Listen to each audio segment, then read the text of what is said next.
Yo, welcome back everybody. Thank you so much for clicking on this video. First off, just want to say you guys have been crushing these past couple ones, so thank you so much for that. Now, as you can obviously tell, today we're going to be going over my top 15 quarterbacks and tight ends for week 3 of fantasy football. I've already uploaded my wide receiver and running back rankings, so if you haven't seen those, make sure to go check them out. We're going to be starting with the quarterbacks today. The only couple things I want to mention before we get into it. First off, obviously, Joe Burrow pulled his calf, so we don't know exactly what his status is for the game, if he's going to play, if he's not. I haven't ranked here, but he's much lower than where he normally is. He's also been struggling, so that definitely accounts for some of it, but he is ranked here, but we got to monitor that situation throughout the week. Does suck too because he plays on Monday night, so we might not know for sure until then. The other person is Anthony Richardson. He's in concussion protocol. It doesn't seem like he's going to play, but the concussions are always kind of hard to figure out what's going on exactly until right before, so I don't have him ranked here. If he was ranked, he'd probably be around that quarterback 9 or 10 area. I'll try to mention him when we get there. And I'm also recording this video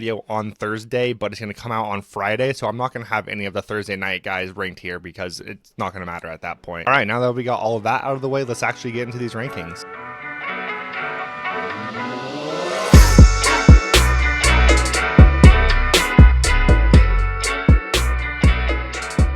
All right, first up, not a lot of debate here. Going to be Patrick Mahomes at number 1. He hasn't been quite the same quarterback that most of us have expected him to be. Still been really good for fantasy, but just not that elite guy. He didn't have Travis Kelce week 1, and then last week's game was just kind of a mess everywhere from both sides. And so I think now with having Kelce at a full week of practice and also going up against arguably the worst defense in the entire NFL, this should be a spot where Patrick Mahomes absolutely dominates. And after him, we're going to have Jalen Hurts, who also hasn't been playing quite as well as a lot of us thought he would, but we saw last week his upside that he has, where if they get on the goal line, he's gonna just rush for 1 yard right in. Got 2 touchdowns like that, so we have that possibility every single week. Going up against Tampa Bay, they're a good defense, but not one that I'm really too scared of, so Jalen Hurts, another great option. And in my third quarterback, no surprises here, going to be Josh Allen. Really looked like himself last week. Obviously, playing against the Las Vegas Raiders defense is going to help out with that some. Going up against Washington this week, definitely a better defense, but nothing that's going to really scare me away from Josh Allen. Hopefully he can continue what he was doing last week because that's exactly what we're looking for. My quarterback 4 to start off tier 2, I'm going to have Lamar Jackson here. He looked really good last week. And now going up against the Colts defense is something I'm not really scared about whatsoever. So it should be another spot for Lamar Jackson to absolutely smash. And the other guy in this tier is going to be Justin Herbert going up against the Minnesota Vikings. Really bad defense where everyone in this team should absolutely ball out. He hasn't been rushing quite as much as some of us hoped he would because he didn't really do it last year, but he was hurt for a lot of last year. But the offense looks so much more put together than it has in the previous years, so I think that it's only going to continue with what he's been doing, and I think that this week we should have another blow-up game. And then to start off my tier 3 and the quarterback 6, I'm going to have Tua Tagovailoa here. The Dolphins have looked like one of the best teams in the NFL right now. Tua has looked so much better than he has in years past, and just this entire team is humming right now. They are playing the Denver Broncos this week, which is a tougher matchup, although they just gave up like 38 points to the Commanders, so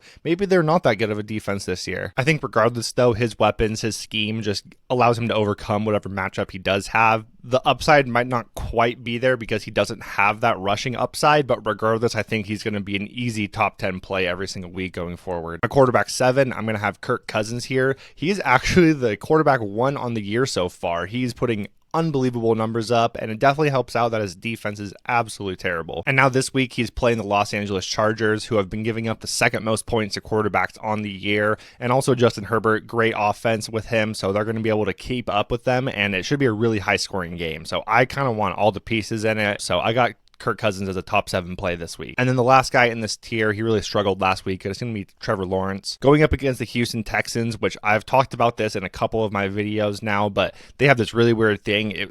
Same thing happened last year where their defense is not good, but it is so bad against the rush defense that they tend to not throw the ball too much, so the quarterbacks tend to not do that well against them. We saw it with Lamar week 1, and Anthony Richardson did good in week 2, but that was all from his rushing ability. So obviously, you're not going to bench Trevor Lawrence, but I have lowered my expectations for him just a little bit this week. But still, the matchup isn't difficult, so he should be just fine, and we'll probably want to get going after last week. On to my tier 4 and my quarterback 9, I'm going to have Dak Prescott here, who he looked really good last week. This entire Cowboys team has looked really good. And going up against the Arizona Cardinals, just terrible team all around. So it should be a spot where Dak can put up a ton of points. My only concern with him is their defense doing so good and just them blowing them out by the second quarter where they don't have to pass the ball at all in the second half, and then he doesn't put a lot of points. So that actually does worry me some, but regardless, I think the matchup is just too good to be any lower than this. So I think that he's going to be good. I'm playing him this week ahead of Deshaun Watson in one of my leagues just because Deshaun has looked terrible so far this year, but that's my only real concern with him. Besides that, it should be just fine. And then the other guy in this tier, on my quarterback 10, I'm going to have Jared Goff here going up against the Atlanta Falcons. They're a pretty middle of the road defense, so it's not something I'm too worried about for that. And this offense has looked really good. Now, Amon-Ra St. Brown is a little banged up, so we're going to have to monitor that. If he plays, then that's going to help out even more. I think he's going to play, but he just might not be 100%, so that does worry me a little bit. But regardless, Goff has been solid, and I think he's a great streaming option this week. Okay, but on to my tier 5. At my quarterback 11, I'm going to have Justin Fields here going up against the Kansas City Chiefs, who their defense seems like it might be the best it's been in this run with Patrick Mahomes. That's definitely worrisome. Obviously, Justin Fields has not looked good whatsoever this year, which is really unfortunate because I was super high on him. There's been a lot of talk this week too with him kind of blaming the coaching and then him blaming himself and then him saying he's going to not think about it this week and just go out there and play ball. So I honestly have no idea what to expect, but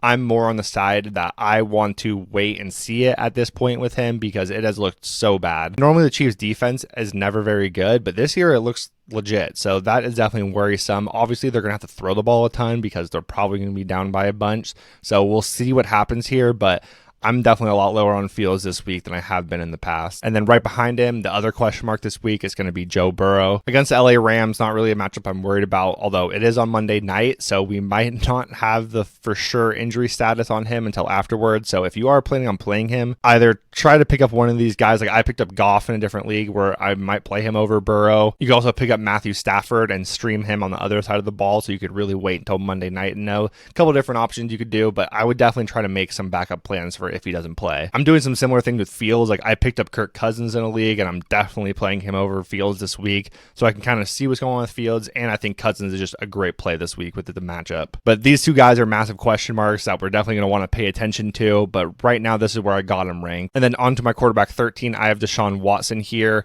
He has just looked so bad so far to start this year. Just all the advanced metrics, all the eye tests, everything about him has just been bad. The one kind of saving grace is he has been rushing the ball a decent amount. So that has given him a little bit of a floor.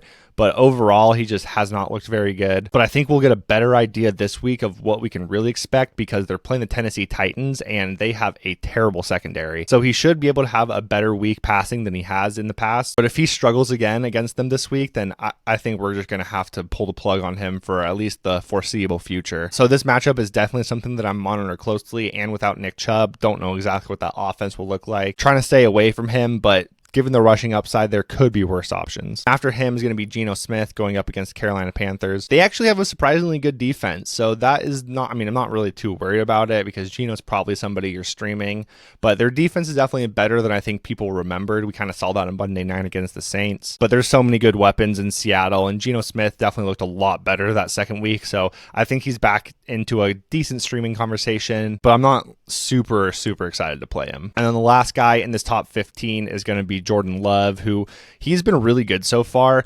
It is a little bit interesting because he has been very touchdown reliant. He's thrown 3 touchdowns in both the games he's played this year, and the passing yards have not really been there, so it'll be interesting to see what exactly happens. They're playing the Saints this week, which is a much better defense than they have played, so I think we'll get a better test and really get to see where he's at right now. But yeah, here's my top 15. Let me know what you guys think about it, what guys you would have had ranked differently. And like I mentioned, Brock Purdy, Daniel Jones, not going to be ranked here because this is coming out after the Thursday night game. All right, now on to the tight ends. All right, I'm just going to put the first 3 guys up because I don't think there's any debate at this point, and honestly, Kelsey's probably in his own tier, but just to make it easier for everybody, I'm just going to put them all in the same tier. You're obviously playing these guys no matter what, and they're all great plays. So obviously, Travis Kelce, going to be Mark Andrews, and TJ Hawkinson are all smash plays, probably going to be the top 3 tight ends this year, although Darren Waller did look pretty good last week, and we'll have to see what happens on Thursday night. This is being recorded beforehand, like I just mentioned, but coming out afterwards. Normally, I kind of have it Kelsey and Andrews in a tier, Hawkinson and Waller in a tier, but because Waller's not going to be ranked here, I just threw Hawkinson into this top tier just to make it easy for everybody. But these are the top three, I think, pretty comfortably. And on to my tier 2, and at my tight end 4, I'm going to have Dallas Goedert here. He didn't do anything his first week, and then last week he got a ton of targets, a ton of volume, but didn't really do much with it. But really good to see that kind of volume. And in an offense like the Philadelphia Eagles, it's always good to have that. And like I mentioned with Jalen Hurts, the offense hasn't looked quite right. So if they're able to kind of figure it out and get back to what they were last year, it's definitely going to help him out a ton. I know after week 1, there were definitely some people concerned about him. I wouldn't be too worried about it, and I would just keep playing him moving forward. The other guy I'm going to have in this tier going to be Evan Ingram going up against the Houston Texans. So far, he hasn't really done anything crazy for fantasy, but he had 5 targets the first week and then 8 targets last week. Went over 50 yards in both those games, 11 receptions on the season. For a tight end, that is really good. So you just want to keep playing him with confidence. He's not going to be any type of like league winner, but he should be pretty consistent in an inconsistent position. Now moving on to the tier 3, and at my tight end 6, I'm going to have Hunter Henry here, who has been unbelievable these first couple of weeks. Scored touchdowns in both the first 2 games. I think you just want to keep firing him up and just keep riding this wave. Playing the Jets, which is a tough defense, but honestly, the tight ends aren't impacted too much by defenses. And after him, I'm going to have David Njoku next, going up against the Tennessee Titans. He hasn't done much for fantasy, but kind of like what I talked about with Deshaun just has not been very good at all. But they are playing the Tennessee Titans, which is a very bad secondary. So this should be a spot for David Njoku and all those pass catchers to kind of bounce back. And then the last guy in this tier 3, and at my tight end 8, I'm going to have Sam Laporta here. It's definitely interesting to see these rookie tight ends being as good as they are this year, but we've gotten a couple different ones so far, and Sam Laporta has been getting a ton of volume, and I only think that's going to continue to go up. And playing against the Atlanta Falcons with the possibility of Amon-Ra St. Brown being out,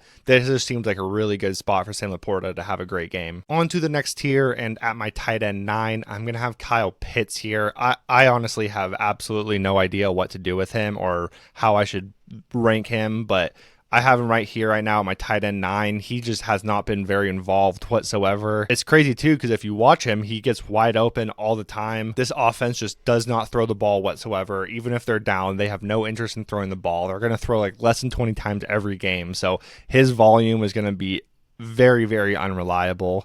Honestly, being a tight end 9 feels high for him, but he's just so talented, so highly drafted that it just feels wrong putting him lower, but that's where I got him right now. The only place I have him personally is in Dynasty, so it's a very different situation, but I'm actually playing Sam Laporta over him in that league. And after him is going to be Pat Freiermuth, who has not done very much either this season, which is unfortunate because I thought he definitely would, but this offense just hasn't looked very good either, but they have played 2 very good defenses so far. Hopefully this week against the Las Vegas Raiders should be more of a bounce back and allow people like Freiermuth to kind of figure it out for the season. Honestly, I'm gonna play Freiermuth over Pitts. After them, I'm gonna have Jake Ferguson going up against the Arizona Cardinals, who, I mean, he's not very explosive or anything like that, but he's been getting so much volume. It's been insane. And the Cardinals historically over the past like half decade have been just terrible against tight ends. And I think with the volume that he is getting, that's only going to continue. So somebody who's not a very sexy play, but if you need somebody to play, he's a great option because he's going to get a ton of volume. And then the last guy I got in this tier, another rookie tight end, is going to be Dalton Kincaid.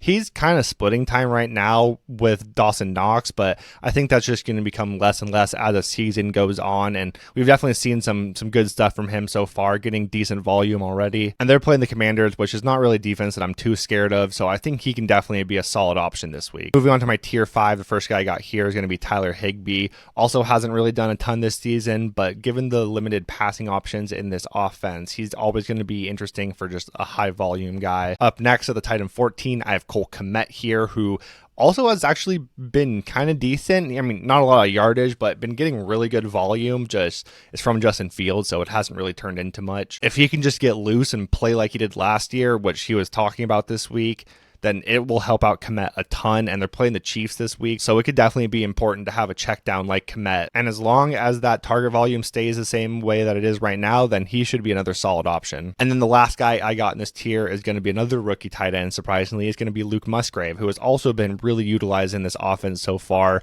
Aaron Jones been banged up, Christian Watson been banged up, so he's definitely been getting a ton of volume there. So I guess if they both play this week, then that will definitely hurt his stock some, but right now this is where I got him ranked. Just these rookie tight ends have been utilized so much more than they have in the past, which is really nice to see, but it's just not really what we were expecting. And one other guy, this is technically out of my top 15, but I definitely want to mention him. It's going to be Taysom Hill. He got a ton of volume last week, a lot of rushing the ball, and they still put him at the tight end position in fantasy, so you can definitely capitalize on that. I would watch for the running back situation there, though, because they didn't have anyone basically besides Tony Jones last week. Sounds like Kendre Miller is going to be ready to go, but if for some reason he's not, then Taysom Hill could be a great play. I still think he is an interesting play for sure regardless, because we saw how much volume they're getting him. But if Kendre Miller's out, if Jamal Williams is out, which he is, then I think Taysom Hill could be an absolute smash play. But yeah, here are my tight end rankings. Let me know what you guys think about them. Definitely tough to do these tight end rankings, especially the back end, because it just gets so messy around here. But like I said, let me know what you guys think about it, what you would have done differently. And if you have any sit start questions, just leave in the comments down below and I'll get right back to you. I'll go back to my quarterback so we can see those again one more time, my quarterback rankings. I'll also make sure to update each video's comments with the respective position information that comes out throughout the week, like who's hurt, who's playing, who's not playing, kind of what to do with that. So keep coming back to these videos in the comments. There should be notes updated. Let me know if there's anything else that you guys want before this Sunday. I don't have anything planned, but definitely could get it up if needed. Good luck this week, everybody. Later.